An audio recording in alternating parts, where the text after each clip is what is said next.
ఈ నెల 4వ తారీఖున రాబోతుంది మిస్టర్ సెలబ్రిటీ. ఇప్పుడున్న పరిస్థితులను బట్టి డైరెక్టర్ కథ రాసుకున్నారు. ఇప్పుడు సమాజంలో ఏదైతే జరుగుతుందో దాని మీదే కథ రాసుకున్నారు. యూట్యూబ్ ఛానల్స్, తర్వాత చిన్న క్రైము, దాని చుట్టూ రాసుకున్నారు. సుదర్శన్ గారు మెయిన్ లీడ్ చేశారు, శ్రీదీక్ష కూడా చేసింది. సో ఈ సినిమా 4 రాబోతుంది. 4వ తారీఖు ఈ సినిమా వస్తుంటే ఈ సినిమాకు పోటీగా ఇంకో 4 సినిమాలు రెడీగా ఉన్నాయి. సో వాటికి ఎట్లా పోటీ ఇస్తాడు సుదర్శన్ ఆల్రెడీ తెలుసుకుందాం. హాయ్ సార్, ఎలా ఉన్నారు?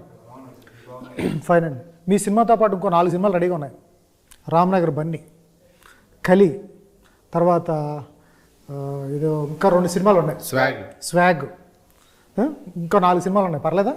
మీ ఇంకా చాలా ఉన్నాయి సార్. ఎప్పుడైనా ఇప్పుడు సార్ తెలుగు ఇండస్ట్రీ బాగుండాలనే కదా సినిమాలు చేస్తాం. ఎవరైనా అందరితో హెల్దీ కాంపిటీషన్ అండి. అందరు సినిమాలు బాగా ఆడాలండి మిస్టర్ సెలబ్రిటీ టీం తరపున మేము అందరం కోరుకుంటాం. మీరు కోరుకున్నారు సరే. ఈ 5 సినిమాలు మేము దేనికి రావాలి ఫస్ట్? అయ్యో, అది నిజంగానే పజిల్ అండి. అంటే ఫస్ట్ ఏది వస్తారనేది మీకు ఏది నచ్చితే, ఏ ఇంటర్వ్యూస్, ఏ టీజర్ ట్రైలర్ ప్రామిసింగ్గా అనిపిస్తే దానికి ఫస్ట్ వెళ్ళండి. సార్ ఇప్పుడున్న పరిస్థితుల్లో మీరు అన్నారు టీజర్ ట్రైలర్ ఇంట్రెస్టింగ్గా లేకపోతే ఆడియన్స్ థియేటర్కి రారు. ఎందుకంటే 15 రోజులు అయితే మీరు ఏ ఓటీటీకి ఇచ్చేస్తారు, అక్కడ చూసేస్తారు. అయిగా అంత ఇంట్రెస్టింగ్గా గ్రిప్పింగ్గా రావాలి, వాళ్ళ టైం సేవ్ చేయాలి, టైంతో పాటు వాళ్ళ మనీ ఇవన్నీ ఉంటాయి సినిమా చూడాలి. అది పెద్ద హీరో స్థాయి నుంచి పరచు సుదర్శన్ వరకు వర్తిస్తుంది. అవునండి, అవునండి. అది వాళ్ళ మనీ టైం సేవ్ చేసే ఎలిమెంట్స్ ఏముంటాయి సార్? సార్ ఈ సినిమా 100% ప్రేక్షకుల టైంని, ఎందుకంటే ఎవరి బాధలో వాళ్ళు ఉన్నారండి, ఎవరి కష్టాల్లో వాళ్ళు ఉన్నారు, వాళ్ళ జీవితాల్లో, వాళ్ళ టైంలో మేము ఇచ్చే ఈ 2 గంటల 4 నిమిషాల సినిమా ఎంటర్టైన్మెంట్ 100% కాసేపు ఆ బాధలన్నీ మర్చిపోయి ఆనందంగా ఈ సినిమా చూసి వెళ్తారని నేను చెప్తానండి. ఇక్కడ కూర్చుని చాలా ఇంటర్వ్యూలు చేసి ఉంటారు, మేము చాలా ఇంటర్వ్యూలు చేస్తాం. ఇక్కడ కూర్చున్న ప్రతి వాళ్ళు మా సినిమా మీరు వచ్చి చూడండి, మీరు అద్భుతం అమ్మోగానే చెప్తారు ప్రతి ఇంటర్వ్యూలో కూడా. అక్కడికి వెళ్ళిన తర్వాత కొన్ని తేడా వస్తాయి, కొన్ని ఇట్లు అవుతాయి. ఇది ప్రతిసారి ఇంటర్వ్యూలో కూర్చొని చెప్పే మాటలు. మీరు ఏ కాన్ఫిడెన్స్తో చెప్తున్నారు? ఎందుకంటే మీరు తీసుకున్నది గాసిప్స్ మీద. ఇంట్లో హౌస్ వైఫ్స్కి గాసిప్స్ పెద్దగా తెలియదు. హౌస్ వైఫ్స్ తర్వాత హౌస్ వైఫ్స్ సినిమా ప్రపంచంలో ఎక్కడ ఉంటారు, వాళ్ళ గాసిప్లు వేరుగా ఉంటాయి, అన్ని రకాలండి. తర్వాత 14 సంవత్సరాలు 15 సంవత్సరాలు ఆడపిల్లలు కానీ పిల్లలు కానీ వాళ్ళకి గాసిపుల గురించి పెద్దగా తెలియదు. వాళ్ళ పరిస్థితి ఏంటి మరి? కాదు సార్, పుకారికి వయసుతో సంబంధం లేదండి, దానికి ప్రాంతీయ భేదాలు లేవండి, అది దానికి భాష తెలియదండి. అది ఏ భాషలో అయినా ఇప్పటి నుంచి కాదు, మన పురాణాల్లో కూడా ఉంది పుకార్లు. అప్పటి నుంచి వస్తూ ఇప్పుడు దాని స్పాన్ పెరిగిపోయిందండి. ఆ స్పాన్ పెరిగి సోషల్ మీడియా అనే రూపంలో ఎక్కువ తిరుగుతుంది. అదే మేము ఈ సినిమాలో చెప్తున్నామండి. ఇది ఖచ్చితంగా అందరూ చూడవలసిన సినిమా అండి. ఎందుకంటే దీనిలో గొప్ప పాయింట్ ఉందండి.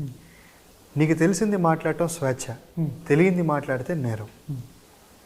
ఇప్పుడు మనం ఎప్పుడు యూట్యూబ్ ఓపెన్ చేసినా పలానా వాడు ఏదో అమ్మాయితో లింక్ అంట, నిజమేంటో ఎవరికి తెలియదు, వాళ్ళిద్దరు వచ్చి చెప్పరు. దీని మీద డిస్కషన్స్ ఎన్ని జరుగుతున్నాయండి, రోజు ఫోన్ తీస్తే అదే కదా.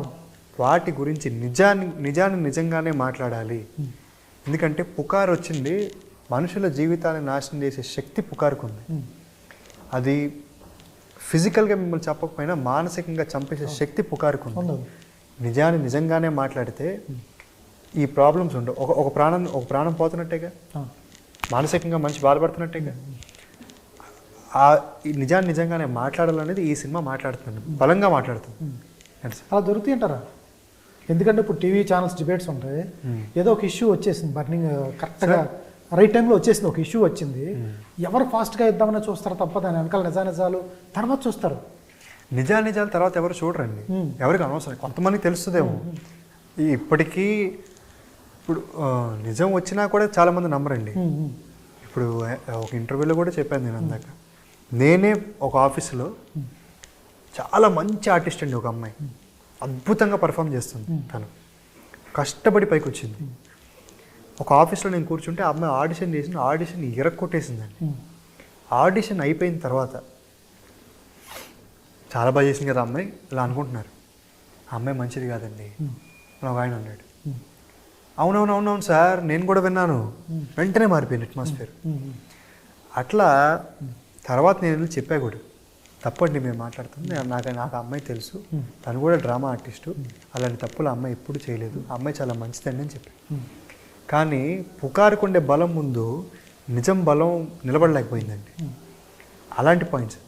ఫైనల్ ఏం చెప్పబోతారు సినిమాలో? మీరు ఫైనల్ కన్క్లూజన్ ఏమిస్తారు? నేనా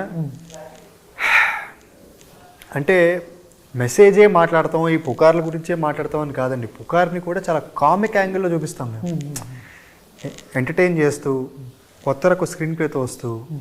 అంటే 2 గంటల 4 సినిమాల్లోనే మరి మేము కథ చెప్పేది, ఎక్కడ మీకు బోర్ అనిపించదు. 100% మేము ఆడియన్స్ని ఎంటర్టైన్ చేస్తాం. టీవీలో చూస్తున్నాం కదా, మళ్ళీ 400 రూపాయలు 300 రూపాయలు పెట్టుకుని మళ్ళీ మీ గాసిప్లు ఎందుకు చూడాలి? టీవీలు చూస్తున్నా, ఒక టీవీ పెట్టినా, యూట్యూబ్ పెట్టినా, సోషల్ మీడియా పెట్టినా కూడా ఇదే వస్తూ ఉంటాయి. ఏ గాసిప్స్ ఫేస్బుక్ చూస్తే ఎందుకంటే గాసిప్స్ బాగా వస్తూ ఉంటాయి. మళ్ళీ ఇవన్నీ దాటుకుని ఇవన్నీ వినేసాము, వింటున్నాము రోజు. దసరా సీజను హ్యాపీగా ఫ్యామిలీతో చూడొచ్చు మా సినిమా, ఎక్కడ బూతులు లేవు, ప్రశాంతంగా చూడొచ్చు. మేమేమంటున్నాం అంటే ఇప్పుడు 200-300 పెట్టే చూడొచ్చు అంటే ఒకటే మాట అండి. ఒక 5 ఏళ్ల ముందు మీరు పెద్ద జర్నలిస్టులు, మీకు నాకన్నా బాగా తెలిసి ఉంటుంది ఈ విషయం. ఒక 5-6 ఇయర్స్ ముందు కూడా, అంటే కోవిడ్ ముందు 5-6 ఇయర్స్ కూడా కాదు, కనీసం 150 సినిమాలు ప్రతిరోజు షూటింగ్ జరిగేదండి. ఇవాళ ఎన్ని సినిమాలు ఉన్నాయండి? దానిలో 5% కూడా షూటింగ్ జరగట్లేదు. ఎందుకండి? ఇంట్లో కూర్చొని మనం హ్యాపీగా చూస్తున్నాం కాబట్టి. ఆ 5% కూడా ఉండదండి. మనం థియేటర్కి వెళ్ళి కొత్త వాళ్ళని ఎంకరేజ్ చేయకపోతే అని నేను ప్రేక్షకులు రిక్వెస్ట్ చేస్తాను ఈ విషయాన్ని. అది సార్. దానివల్ల ఓటీటీ మార్కెట్ పెరిగింది, వెబ్ సిరీస్ పెరిగింది. మీరు ఏదైతే అన్నారో షూటింగ్ 5% అన్నారు. ఇప్పుడు సినిమాలు ఎక్కువ రిలీజ్ అవుతుంది. గతంలో థియేటర్ చచ్చిపోతుంది కదండి. థియేటర్ చచ్చిపోతుంది. గతంలో ఒక వారానికి 1 సినిమానో 2 సినిమాలు రిలీజ్ అయ్యాయి. ఇప్పుడు 7-8 సినిమాలు, మీ సినిమాకే 7-8 సినిమాలు రిలీజ్ ఉన్నాయి. ఇప్పటికీ సార్ ఓటీటీ ఫ్లాప్ ఏది వెబ్ సిరీస్ ఖాళీగా ఉన్న ఏ ఆర్టిస్టు లేడు. వెబ్ సిరీస్ స్టార్ట్ అయిన తర్వాత ప్రతి ఆర్టిస్ట్కి వర్క్ ఉంటుంది. అవును, ఆఫ్టర్ నేను వెబ్ సిరీస్ని ఇచ్చేయట్లేదండి, నేను ఓన్లీ థియేటర్ గురించి మాట్లాడాను. సినిమాలుగా తీస్తాను. అయ్యో, నేను వెబ్ సిరీస్లు చాలా చూస్తాను, ఓటీటీలో వచ్చే ఫిలిమ్స్, ఆ కంటెంట్ నాకు చాలా ఇష్టం. కంటెంట్ నేను తప్పుగా మాట్లాడలేదండి. కంటెంట్ ఎలాగైనా రావచ్చు, ఏ రూపంలో అయినా రావచ్చు, ఫోన్ రూపంలో రావచ్చు, థియేటర్ రూపంలో రావచ్చు. మేము థియేటర్ రూపంగా ఎంచుకున్నాం. ప్రేక్షకులు థియేటర్లో ఆదరిస్తారని ఆశిస్తున్నాం. ఓకే, అది సార్. ఏంటి సార్ ఎక్కడ మీకు వావ్ అనిపించింది? ఎక్కడో బాధపడిన ఇన్సిడెంట్ ఏముంది? ఎందుకంటే టీవీలో నేను చాలాసార్లు చూశాను, నేను టీవీలో పనిచేశాను కాబట్టి న్యూస్ వేసేస్తాను. తప్ప ఉప్పు అనేది పక్కన పెట్టేస్తే ఫస్ట్ న్యూస్ ఎక్కేస్తారు. స్క్రోలింగ్ ఎక్కుతుందా, బ్రేకింగ్ వేస్తారా, ఏదో ఒకటి వేసేస్తారు. తప్పు చేసిన తర్వాత తప్పుని కరెక్ట్గా తప్పు జరిగిపోయింది, మీరే రేపు చేశారని ఫస్ట్ న్యూస్ వేసేస్తారు. తర్వాత మీరు చేయలేదన్నారు అనుకోండి, అది చాలా చిన్న లైటర్ వేవ్లో తీసుకుని దాని మీద సవరణ కూడా ఉండదు పెద్దగా. ఒక్కోసారి పేపర్లో అవ్వచ్చు, టీవీలో అవ్వచ్చు, ఎక్కడైనా అవ్వచ్చు. అటువంటి ఇన్సిడెంట్, ఏ ఇన్సిడెంట్ మిమ్మల్ని కదిలించింది? ఇటువంటి చేయడానికి చాలా ఉన్నాయండి. నేను మళ్ళీ దాన్ని గుర్తు చేసి మళ్ళీ దాన్ని హైలైట్ చేయాలి. చెప్పండి, ఎందుకంటే సినిమానే దాని మీద కదా. సినిమానే కదా, నేను సినిమాలో చెప్పేది కూడా అదే. అంటే ఇప్పుడు ఆ రూమర్ అనే నేనే చెప్పి మళ్ళీ దాన్ని గుర్తు చేయడం నాకు ఇష్టం లేదు. చాలా ఉన్నాయండి. నేను నా ఇంటర్మీడియట్ ఏజ్ నుంచి కొంచెం నాకు ప్రపంచం అర్థం అవ్వడం మొదలుపెట్టిందండి. అప్పటి నుంచి నేను గమనిస్తూనే ఉన్నాను ఫ్రెండ్స్ మీద. నేను బయట ఇండిపెండెంట్గా పనిచేసేవాడిని అక్కడ. తర్వాత నాకు ఇష్టమైన హీరో మీద, నాకు ఇష్టమైన పొలిటీషియన్ వాళ్ళ వైఫుల మీద రకరకాల మాటలు మాట్లాడుతూ అన్ని గమనించాను. తర్వాత నేను ఇండస్ట్రీకి వచ్చాక ఇంకా ఎక్కువ చూశాను అనమాట. తర్వాత మన గురించి కూడా మాట్లాడుకోవడం కూడా, ఇండస్ట్రీలో మనం డైరెక్షన్ ట్రయల్స్లో ఉన్నప్పుడు ఒక అప్రెంటిస్ని స్టార్ట్ చేసి రకరకాల మాటలన్నీ కూడా ఎక్కడో తగిలాయి. అపరిచితుడు సినిమా చూసిన తర్వాత వాటి చిన్న చిన్న తప్పుల్ని తీసుకుని హ్యూజ్ లెవెల్లో చేశారు. మనకి దాన్ని అంటే మనం చిన్న చిన్న మాటల్ని నా స్కేల్లో నేను జనాలకు చెప్పాలి అంటే ఎవరో మారిపోతారు, ఎవరికో మెసేజ్ ఇచ్చేద్దాం అట్లా కాదండి. ఇప్పుడు ఆఫ్టర్ కోవిడ్ తర్వాత మనకి మొత్తం ప్రపంచ సినిమాలన్నీ చూసేస్తున్నాడు. చూసేసిన తర్వాత ఆయనకి ఎంగేజ్ చేయాలి. నువ్వు ఒక సీన్లో కనుక నువ్వు వాడు ఎంగేజ్ అవ్వకపోతే ఆడియన్ అనేవాడు వెంటనే చేతిలో రిమోట్ నెక్స్ట్ ఛానల్కి, నెక్స్ట్ ఓటీటీ ఛానల్కి, థియేటర్ అయితే ఫోన్ బయట తీస్తున్నాడు. సో నేను అది ఆ స్కోప్ ఇవ్వకూడదని పూర్తిగా థ్రిల్లర్ మోడ్లో కామెడీ మొత్తం. మన రఘుబాబు గారు hero heroine full length journey ఉంటుంది. అంటే మాక్సిమం నాకు 60 సీన్స్లో 56 సీన్స్ ఉంటారు ఫుల్ లెంత్లో. వీళ్ళు ఎక్కడ ఆ కామెడీ డార్క్ కామెడీని పెట్టుకుంటూ ఆద్యంతో ఎంటర్టైన్ చేస్తూ కంటెంట్ని అపరిచితుడు స్టైల్ అనుకోండి, కంటెంట్ని అలా పాస్ చేసుకుంటూ. ఈ మాస్క్ మ్యాన్ ఎవరు? హీరో గారే మాస్క్ మ్యాన్? అది చెప్పనండి, అది సినిమాలో చూడాలి. మాస్క్ మ్యాన్ ఎవరిని చంపుతాడు? తప్పులు చేసిన వాళ్ళు చంపుతాడా, లేకపోతే ర్యాండమ్గా చంపుతూ ఉంటే ఈయనలు కాపాడుతూ ఉంటాడా? అట్లా అది ఆ చంపడాలు, ఆ వైలెన్స్ అసలు ఏముండదండి. ఫ్యామిలీ మూవీని అది.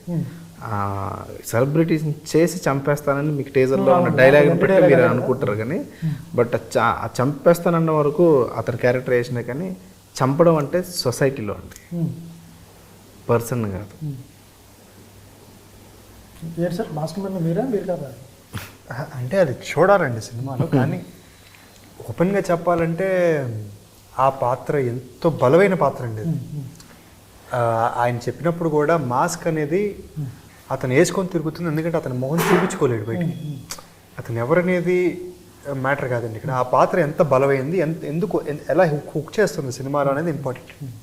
అతను మొహం చూపించుకోలేడు అంటే అతను పుకార్ల వల్ల బాధపడి ఉండొచ్చు, ఏమైనా ఉండొచ్చు. మన ఇద్దరి మధ్య మాట్లాడితే కూడా ఒక మాస్క్ ఉంటుంది. ఆ మాస్క్కి ఒక క్యారెక్టర్, అదొక క్యారెక్టర్గా చేసి చూపిస్తే ఎలా ఉంటుంది అనేది ఆ మాస్క్ మ్యాన్ అండి. మీకు కూడా ప్రాబ్లం వస్తుంది కదా సినిమాలో? ఏదండి? మీకు కూడా సినిమాలో యూట్యూబర్గా ఉన్న తర్వాత ఒక బ్లేమ్ వేయబడుతుంది కదా మీ మీద పడుతుంది. అది బ్లేమా నిజమా అనేది కూడా టెన్షన్ అయ్యింది సినిమాలో. సరే ఎవరు ఎట్లా తీసుకున్నారు? ఎందుకంటే ఇప్పుడు ఒక కొత్త సినిమా, స్ట్రాంగ్ కంటెంట్, 2 గంటల 5 నిమిషాల సినిమా, చాలా స్ట్రాంగ్, చాలా ఎంగేజింగ్గా చెప్పాం. ఇప్పుడున్న పరిస్థితుల్లో ఒక సినిమాని ఎంగేజింగ్గా చెప్పడం థియేటర్లో అంటే చాలా టఫ్ ఇది as writer, as a director. ఎందుకంటే ఏమాత్రం లూజ్ సీన్ ఒక 2-3 సెకండ్లు 3 సెకండ్లు బోర్ కొడతాడు, ఇన్స్టా రీల్స్ చూసుకునే పరిస్థితి వాళ్ళు. మీరు ఏమాత్రం ఎంగేజ్ చేయలేకపోతే అటువంటిది వాళ్ళు ఉన్న రోజుల్లో శ్రీదీక్ష కానీ సుదర్శన్ గారు ఏంటి వీళ్ళ ఛాయిస్ ఏంటి? వీళ్ళ దగ్గరికి వెళ్ళటానికి, లేకపోతే అక్కడి నుంచే ఫోర్స్ వచ్చిందా, లేకపోతే మీరు కథ రాసుకున్న తర్వాత ఈ సుదర్శన్ నా క్యారెక్టర్ యాప్ట్ అని ఇట్లా చెప్తుంటారు, అట్లా జరిగిందా? అలా ఏం లేదండి. నేను కథ రాసుకుని ట్రయల్స్లో ఉన్నప్పుడు మన ప్రొడ్యూసర్ గారు కథలు వింటున్నారని తెలిసి ఆయనకి ఫస్ట్ చెప్పానండి కథ, ఈ కథ ఇంకో కథ, 2 కథలు చెప్పాను. తర్వాత ఆయన బిజినెస్ పని మీద ఒక 8 months గ్యాప్ వచ్చిన తర్వాత మళ్ళీ హీరో గారు కథలు వింటున్నారని తెలిసింది వేరే ఫ్రెండ్ త్రూ ఇండస్ట్రీలో. ఎవరు అంటే ఇలా పరుచూరి అంటే ఖచ్చితంగా వీళ్ళ కథ నచ్చితే మనం పాస్ అవ్వచ్చు అని చెప్పేసి ఈయన అపాయింట్మెంట్ తీసుకుని ఫ్రెష్గా వెళ్ళి కథ చెప్పాను. ఇక్కడే కష్టం కదా మీకు? ఇక్కడ పరుచూరి గారు మనోడు వింటున్నాడు అంటేనే మీకు టఫ్ జాబ్ కదా, ఎందుకంటే వాళ్ళిద్దరూ పెద్ద పెద్ద రైటర్స్, లెజెండరీ రైటర్స్, వాళ్ళే వింటారు, వాళ్ళ స్కూట్నీ ఉంటుంది. అవునండి, ఇక్కడే టఫ్గా జాబ్ కదా. కరెక్ట్గా నేను కథను బాగా నమ్మున్నాను. అంటే ఖచ్చితంగా ఇప్పుడు ఇప్పుడు నాణ్యత తెలిసే వాళ్ళకి ఏరుకోవడం చాలా ఈజీ, దానిలో సిద్ధహస్తులు అంటే ఈజీగా పిక్ చేసుకుంటారు అనే దానిపై నేను బాగా నమ్ముతా మీ చెప్పాలంటే. సో అట్లా వీళ్ళకి కథలపైన బాగా ఖచ్చితంగా అక్కడే ఉన్నప్పుడు ఆ అవగాహన ఉంటుందని తెలిసే నేను వెళ్ళి కథ చెప్పాను.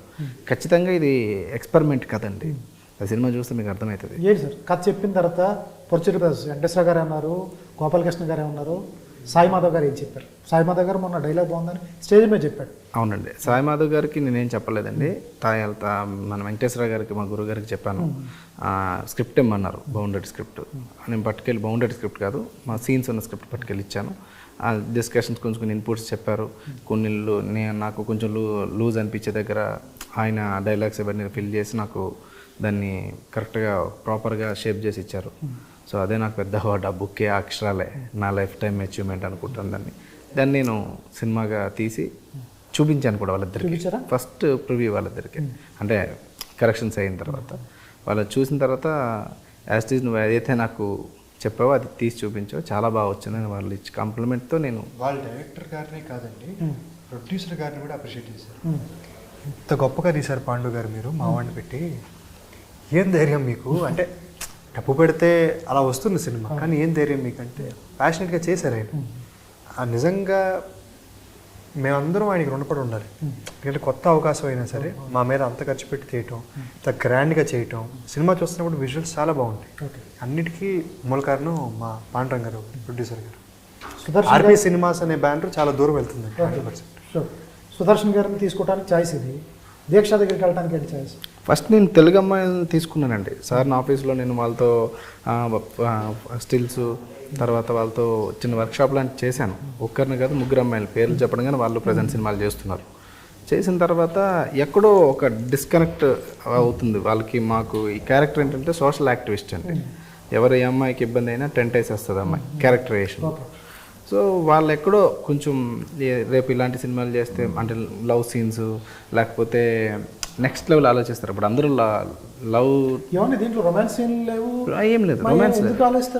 రొమాన్స్ సీన్స్ లేవండి, కానీ ప్రజెంట్ మనకి క్యారెక్టర్ మంచిది కదా సార్. క్యారెక్టర్ మంచిది, అదే చెప్తున్నానండి. క్యారెక్టర్ మంచిది కానీ బేబీ జనరేషన్ అంటే మనకి ఒక హీరో హీరోయిన్ లవ్ సీన్స్ ఇందులో లవ్ ఉంది, కానీ ఎక్కువ కంటెంట్ బేస్ మీద వెళ్ళిపోతూ ఉంటాం. సో అవన్నీ ఎందుకో మరి నాకు ప్రాపర్గా ఇది రీజన్ తెలియదు, కానీ సో నేను ఒక 5-6 వరకు తెలుగు వాళ్ళనే, వాళ్ళు అందరికీ తెలుసు మా టీం అందరూ ఎవరెవరు మా ఆఫీస్కి వచ్చారు, ఎవరెవరితో నేను మాట్లాడడం ఫైనాన్షియల్ ప్రాబ్లం కాదు, వాళ్ళతో ఎందుకో వాళ్ళు కొంచెం చిన్నపాటి భయపడడం నేను గమనించా. ఈ క్యారెక్టర్ చేస్తే ఇట్లా ఉంటుందేమో అనుకుంటే తర్వాత, ఎందుకంటే మీకు టీజర్లో కూడా ఉంది కొత్త పద్ధతిలో రేప్ చేసి అని చెప్పేసి. బట్ అది సినిమాలో విజువల్గా ఏముండదు, నాకు యూబీఐ సర్టిఫికేట్ అండి, మొత్తం ఫ్యామిలీతో చూడొచ్చు, నేను ధైర్యంగా చెప్తున్నా, మాట వరకే ఉంటుంది. ఇప్పుడు ఒక ఇండస్ట్రీలో కానీ సినిమాలు తీసేటప్పుడు మీరు డైరెక్టర్స్ ఏం చేస్తారంటే ఓటీటీ అవడానికో బిజినెస్ అవడానికో ఆర్టిస్టులు ప్యాడింగ్ ఆర్టిస్టులు పెట్టుకుంటారు. ఎవరు వరలక్ష్మి శారతకుమార్ కానీ ఒక పెద్ద ఆర్టిస్టులు పెట్టుకుంటారు ఓటీటీ సేల్ అవడానికి. 1-2 రోజులు తీసుకుంటారు, 2 రోజులు వాళ్ళ సీన్లన్నీ కొట్టేస్తారు. అట్లా తీసుకున్న క్యారెక్టర్లను ఆవిడ లేకపోతే డెప్త్ ఉందా? ఆవిడ అలా ఒప్పుకోదండి, 1-2 రోజులు చేసి సీన్లన్నీ కొట్టేస్తా అంటే ఒప్పుకుని ఆవిడ అలా చేసిన సినిమాలు పాతి చూసుకుంటే మమ్మల్ని చూసి నా ఫ్రెండ్స్ తీసిన సినిమాకి వరలక్ష్మి గారిని అడిగారు 3 రోజులు క్యారెక్టర్, ఫోన్ కూడా ఎత్తలేదండి తర్వాత. అదే లేదు, నాకు 8 days చేశారండి, సాంగ్ కాకుండా సాంగ్తో కలిపితే 10 days అలా అవుతుంది మేడం చేసింది. సో ఆవిడ అంటే నెంబర్ ఆఫ్ డేస్ ఇంపార్టెన్స్ ఎవరండి, క్యారెక్టర్ ఏంటి, ఓవరాల్ కంటెంట్ ఏంటి, ఈ కంటెంట్లో ఎలా ప్రజెంట్ అవుతుంది ఆ క్యారెక్టర్, అది నేనే ఎందుకు చేయాలి, ఈ వీటికి మనం ఆన్సర్ చేయాలి ఆవిడకి. ఆ ఆన్సర్ ఆవిడ కన్వే అయితే ఆవిడ ఖచ్చితంగా నెంబర్ ఆఫ్ డేస్ బడ్జెట్ ఇది ఉండదు, మనం చేస్తున్నాం అంతే, అట్లా ఉంటుంది. నాది అట్లాగే మా ప్రొడ్యూసర్ గారికి నేను 3 ఆప్షన్స్ ఇచ్చానండి ఈ క్యారెక్టర్కి, వరలక్ష్మి గారు, రఘుబాబు గారు అంతే. ఇవి రెండిట్లకి కొంచెం నాకు అలా అయితే హ్యాపీ అండి, లేకపోతే ఇంకా చూడాలని చెప్తే లేదు ఎందుకు వాళ్ళని రౌండ్ చేసుకోమని వాళ్ళని ఒప్పించుకుని పూచి నీదే నేను ఇన్వెస్ట్మెంట్ చేస్తానని ఆయన మాకు ఫ్రీ హ్యాండ్ ఇవ్వడం వల్ల నేను ఆవిడకి వెళ్ళి చెప్పి ఒప్పించుకోవడం, ఆవిడ రావడం జరిగింది. దీక్ష ఎలా అనిపించింది టాలీవుడ్ ఇండస్ట్రీ? తెలుగు రాదనుకుంటే అర్థమవుతుంది, ఇది చెప్పాల్సి. How do you feel about Telugu film industry? What I feel is like Telugu film industry is mostly all about the stories, the way they portray their movies. So yeah, I've since birth my father used to watch all the South films and everything. So yeah, I'm watching all the South movies since my childhood only. So yeah, the concept, that action, yeah, I feel like I actually want to work here with like wholeheartedly. First సినిమానే తెలుగులోనే మంచి character దొరికింది, ఎందుకంటే నేను చెప్తున్నాను first మంచి character దొరికింది మీకు, సోషల్ యాక్టివిస్ట్ క్యారెక్టర్. ఫస్ట్ సినిమాకి అటువంటి క్యారెక్టర్ దొరకదు ఏ హీరోయిన్కి వచ్చినప్పుడు కూడా. ఏదో 4 సాంగ్స్కి డ్యాన్స్ వేయటమో లేకపోతే 10 నిమిషాలకు వెళ్ళిపోవటం అటువంటి క్యారెక్టర్ దొరుకుతుంది. ఫస్ట్ టైం క్యారెక్టర్ అయినా కూడా అటువంటి క్యారెక్టర్ దొరికినందుకు ఎలా ఫీల్ అవుతున్నారు? Did you understand? Mostly in Telugu films, heroines are only used for songs and all that, but you have a throughout role. How do you feel about it? Oh, I feel so blessed and I feel so thankful to my director, sir. And it's not only about the character, it's about the story. It's every character is portraying a different story, and every character is somehow trying to tell a story. So yeah, the story is very good. My character is also, I love my character. I have to look mature, independent. I have to become a woman activist. So yeah, I love my character and I'm very thankful, and I feel actually so blessed doing this movie because it's a very powerful message that we are trying to give it to the society. Super sir. మీ నాన్నగారు హీరోగా చేసినప్పుడు చిరంజీవి గారి దగ్గర నుంచి అందరూ promote చేశారు, help చేశారు అన్నారు. మరి మీ దానికి ఎవరెవరు చేయబోతున్నారు, ఏంటి మీకు ఎవరు హెల్ప్ చేయబోతున్నారు? ఇంకా 4 రోజులు టైం ఉంది కదా సార్, 4 రోజుల తర్వాత మాట్లాడుకుందాం. అంతేనా? వరుసగా అడుగుతున్నారా? ఏదోటి చేస్తాం సార్. గోపిచంద్ గారు చేశారు ఈ మధ్య. అవును, ఉన్నారు. తాతగారు వాళ్ళు తలుచుకుంటే ఎవరు చేసి చెప్పారు? అవును. ఏమన్నారు సార్ బెస్ట్ కాంప్లిమెంట్ ఎవరు సినిమా చూసిన తర్వాత? పెద్ద తాతగారిదా చిన్న తాతగారు? ఇద్దరు అప్రిషియేట్ చేశారు. రకరకాలుగా స్పందిస్తారు కదా? లేదు అంటే రకరకాలుగా అంటే ఇద్దరు ఒక్కో రకంగా స్పందించారు. మా తాతగారు చెప్పింది బాగా చేశారు, నువ్వు కూడా బాగా చేసావు, బాగున్నావు, నీ క్యారెక్టర్ వరకు నువ్వు పర్ఫెక్ట్గా చేసావు అని చెప్పారు. మా గోపాలకృష్ణ గారు హీరోలు అనేటప్పుడు, ఇప్పుడు ఆర్టిస్ట్గా చేయటం వేరు, హీరోలు అనేటప్పటికి చాలామంది బిగిసిపోతారు. సరిగ్గా చేయలేరు, వాళ్ళ చేయలేరు, న్యాచురల్గా చేస్తున్నావు, ఇది కంటిన్యూ చేసుకో అని చెప్పారు. అంతే సార్. ఫస్ట్ సినిమా అనేటప్పటికి డ్యాన్స్లు, పాటలు, సిక్స్ ప్యాక్ చూపించాలి, ఒక మాస్ హీరోగా ఒక ఎలిమెంట్స్ ఉంటాయి. ఈ బిగ్ బ్యాంగ్తో వస్తారు చాలామంది. మీకు కూడా వెనకాల బ్యాక్గ్రౌండ్ ఉంది, రావచ్చు సార్. నాకు నేను అట్లా వస్తే బాగుంటుందని చాలామందికి ఆశ ఉంటుంది. అటువంటిది కాకుండా ఒక మంచి కాన్సెప్ట్ బేస్డ్తో వచ్చారు, స్టోరీ కానీ ట్రైలర్స్తో అనిపిస్తుంది. ఇక దానికి దీనికి వ్యత్యాసం ఏంటి, డిఫరెన్స్? సార్ నాకు నన్ను నేను ప్రమోట్ చేసుకోవడానికి నేను హీరోగా చేయట్లేదండి. మంచి కథలను తీసుకొచ్చి నటుడుగా చేయాలనేది నా కోరిక అండి. కథ డిమాండ్ చేస్తే నేను చేస్తానండి. ఈ కథ అవసరం లేదు, నేను చేయలేదు, అంతే అండి. ఎంత మంచి కథ వచ్చినా చేయరా కమర్షియల్ మ్యాటర్లో? కమర్షియల్ ప్యాటర్న్లో కథ బాగుంటే చేస్తాను. దానికి డాన్సులు కావాలి, ఫైట్స్ కావాలి. దీనిలో కూడా డాన్సులు ఉన్నాయి, ఫైట్లు ఉన్నాయి, అన్నీ ఉన్నాయా? ఓవరాల్గా ఏం చెప్తారు సార్ ఫైనల్గా? ఆడియన్స్ థియేటర్ రావాలంటే వాళ్ళ ఆడియన్స్ థియేటర్కి రావట్లేదు. ఇందాక మనం ఫస్ట్ అనుకుంది ఎంతో వాళ్ళకి ట్రైలరు, టీజరు బాగా నచ్చితే తప్ప ఇంట్లో కథలను పరిస్థితుంది ఎవరికైనా సరే. అవునండి, అవును. సుదర్శన్ గారికే కాదు, పెద్ద హీరోలు కూడా అదే పరిస్థితి. బాగా నచ్చాలి, నచ్చిందంటే దాన్ని 100 కోట్ల దాకా తీసుకెళ్తున్నారు. అవునండి, అవును. అది ఉంది, ఇది ఉంది ప్రాబ్లం. వాళ్ళు ఇంట్లోంచి కథలిచ్చాలి, కదిలిచ్చే శక్తి మిస్టర్ సెలబ్రిటీకి ఉందా లేదు? ఇందులో ఉన్న పాయింట్కి ఉందండి. ఈ సినిమాలో ఉన్న బలమైన పాయింట్కి ప్రేక్షకుల్ని థియేటర్ తీసుకొచ్చే స్టామినా ఉంది అని నేను మనస్ఫూర్తిగా నమ్ముతున్నాను. ప్రేక్షకులు అందరూ కూడా అక్టోబర్ 4న మా సినిమా చూసి నచ్చితే ఇంకొకరికి చెప్పి సినిమా చూపించి మీరందరూ కలిసి ఈ సినిమాని విజయవంతం చేయాలని కోరుకుంటున్నాను. All the best sir. ఇది మిస్టర్ సెలబ్రిటీ టీంతో చిట్ చాట్. వీళ్ళైతే చాలా కాన్ఫిడెంట్గా ఉన్నారు. మీరు ఎవరైతే వస్తారో సినిమాకి వాళ్ళ డబ్బులు, టైము వేస్ట్గా ఉన్నారు. మీరు కూడా అవకాశం ఉంటే, టైం ఉంటే మిస్టర్ సెలబ్రిటీ చూడండి. మీకైతే ఆ టైంకి నేను ఆ డబ్బులకి ఎట్టి పరిస్థితిలో అన్యాయం జరగదని చెప్తున్నారు. All the best sir. 4వ తారీఖు మీ సినిమాతో పాటు ఇంకో 4-5 సినిమాలు ఉన్నాయి, అవి కూడా ఆడాలని కోరుకుందాం. All the best sir.